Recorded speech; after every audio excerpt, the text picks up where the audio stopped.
se inscreva no canal, curta e compartilhe. Temos vídeos novos todos os dias, 2 vezes por dia. O lobisomem de Guaratinguetá.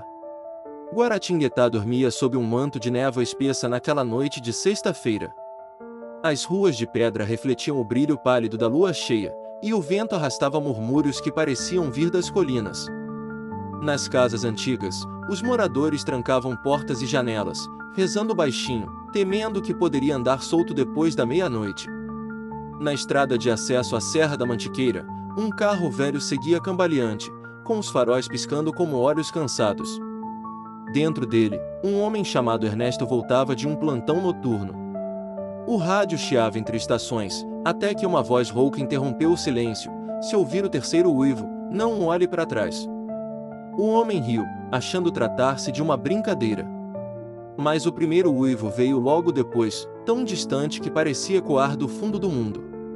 Ernesto sentiu um calafrio subir pela espinha, e o segundo uivo veio mais perto, rasgando o vento como uma lâmina. Ele acelerou, mas o carro tossiu e apagou.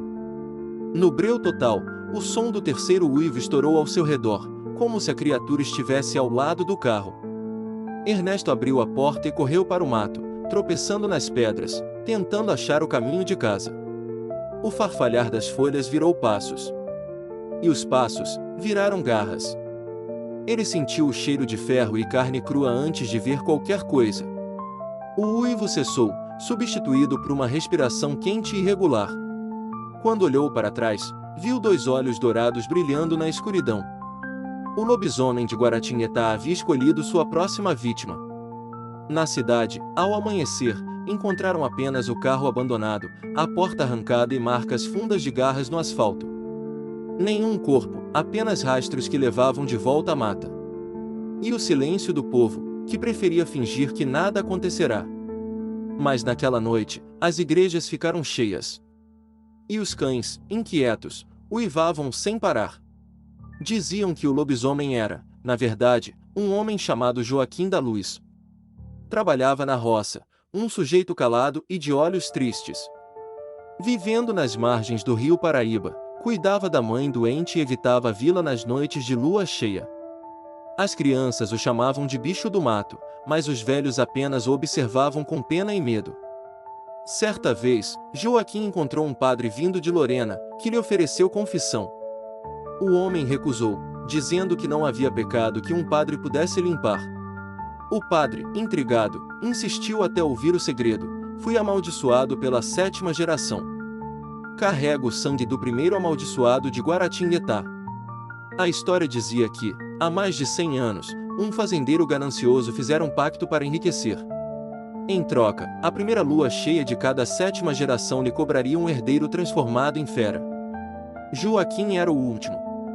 Naquela noite, ao se deitar, sentiu o corpo queimar. Os ossos estalaram, a pele se rasgou, e pelos cresceram onde antes havia carne. Ele tentou gritar, mas o som que saiu foi um uivo tão profundo que fez as janelas da vila vibrarem. Quando a transformação terminou, a besta não sabia mais o que era ser homem. Caçou, devorou e uivou sob a lua, um prisioneiro da própria maldição. A mãe, ao acordar e ver o sangue nas roupas do filho, apenas chorou. Sabia que o destino havia cobrado sua parte. E a cada lua cheia, ela acendia uma vela, esperando que, em algum momento, o espírito do filho encontrasse paz. 3 irmãos, caçadores experientes, chegaram à cidade vindos de Pindamonhangaba. Chamavam-se Bento, Raul e Domingos Sanches. Diziam ter matado jaguatiricas, onças e até uma coisa peluda em Taubaté. Ao ouvir as histórias sobre o lobisomem, decidiram provar coragem e lucrar com isso. Os moradores tentaram alertá-los. Um dos mais velhos chegou a dizer: não se caça o que é alma penada. Se ele é filho de maldição, não morre por bala. Mas os irmãos riram e seguiram para a mata, com faroletes, estacas e cartuchos de prata comprados de um ferreiro místico. Durante horas, nada aconteceu. Até que o uivo ecoou, longo e vibrante. O ar pareceu congelar. Os cavalos empinaram, e o farol se apagou sozinho. No escuro, um som de ossos quebrando e folhas sendo pisoteadas se aproximava. Raul foi o primeiro a ver os olhos dourados e atirou sem hesitar. O estampido ecoou, mas o monstro não caiu. Pelo contrário, avançou. Um golpe de garra arrancou-lhe o braço. O sangue jorrou quente sobre o mato, e o grito foi interrompido por um segundo uivo. Bento tentou correr, mas foi arrastado para dentro da mata. Domingos, o mais novo, conseguiu voltar para a cidade com o rosto arranhado e o olhar perdido. Dizia, entre soluços, que o bicho falou com ele. Disse meu nome. Disse que voltaria. Dias depois, Bento e Raul foram encontrados, ou o que restava deles. E desde então, o lobisomem passou a rondar as fazendas, como se guardasse rancor de todos que ousassem caçá-lo. Anos se passaram, e a história virou sussurro. Só os mais antigos ainda lembravam da maldição. Mas, em uma madrugada fria de 1978, um caminhoneiro que passava pela estrada velha de Guaratinguetá ouviu algo que mudou sua vida.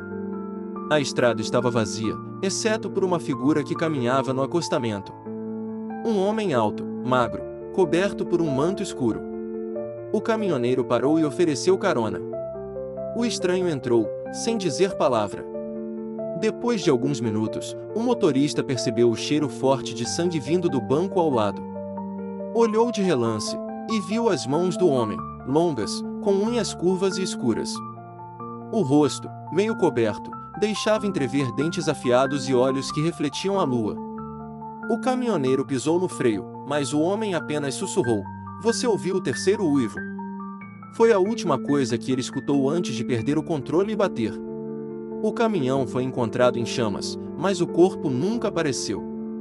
No local, apenas pegadas de animal e arranhões na lataria.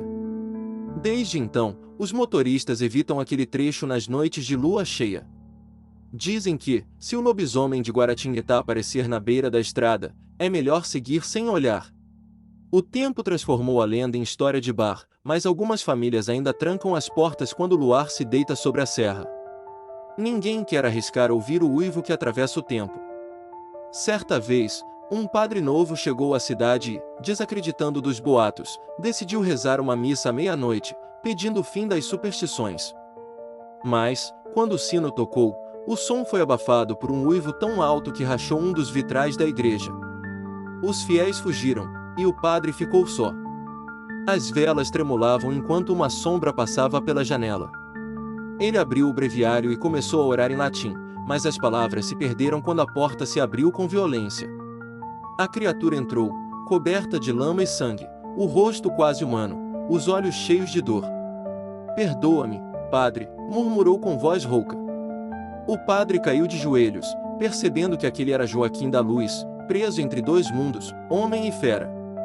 O lobisomem deu um último uivo antes de tombar, e o corpo se contorceu, voltando à forma humana. O padre o cobriu com um manto e rezou até o amanhecer. No dia seguinte, enterraram o corpo fora do cemitério, como manda a tradição. Desde então, a cidade nunca mais ouviu os uivos nas montanhas. Mas alguns juram que, nas madrugadas de neblina, uma sombra ainda ronda as trilhas, protegendo os vivos de algo ainda pior. E, se você passar por Guaratinguetá numa noite de lua cheia, reze para não ouvir o terceiro uivo. História por J.P. Romano. Se você sente que essa história merece continuar sendo contada, considere nos apoiar no Apoia-se. Com sua ajuda, podemos trazer mais histórias sombrias como esta à tona, explorando os mistérios que assombram nossa imaginação. https://apoia.se/aleatoriode. Faça parte do nosso grupo secreto do Telegram, faça sua carteirinha de fã enviando um e-mail com o nome completo e foto para aleatoriodoriginal@gmail.com.